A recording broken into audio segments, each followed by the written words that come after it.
Alright, so I have opened up this TV remote control, and inside it I found this printed circuit board, that is a PCB.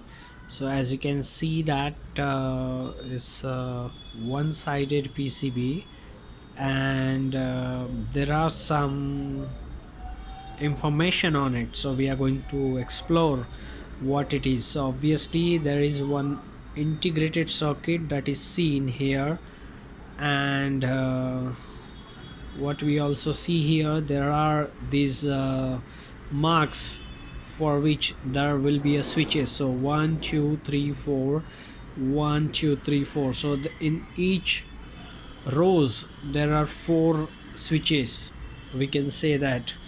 And here there are three switches. So basically, if you see the tracks, the right side of this part and the left side of this part, actually that's not interconnected. But when you press the switch like this, when you make the connection, you press it here, then this tracks get connected to each other, and then there is a short. It means the circuit is closed, the circuit becomes active. And when you release the switch, this condition is restored, where the tracks, it's a kind of comb, there's a comb shape for each switch. And now you see that there is this integrated circuit which is about 16 pin, and there are all these individual tracks on this one. There is a soldering mark here also, we see that.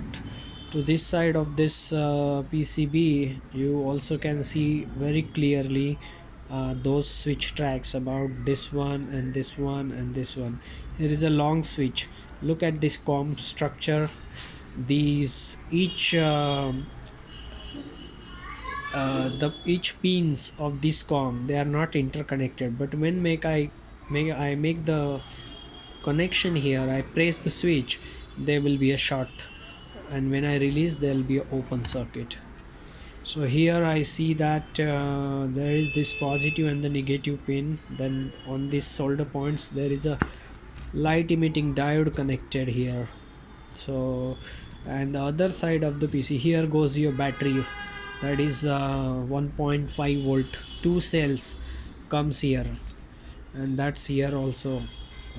Here in fact the cell comes here, that is just to hold this one.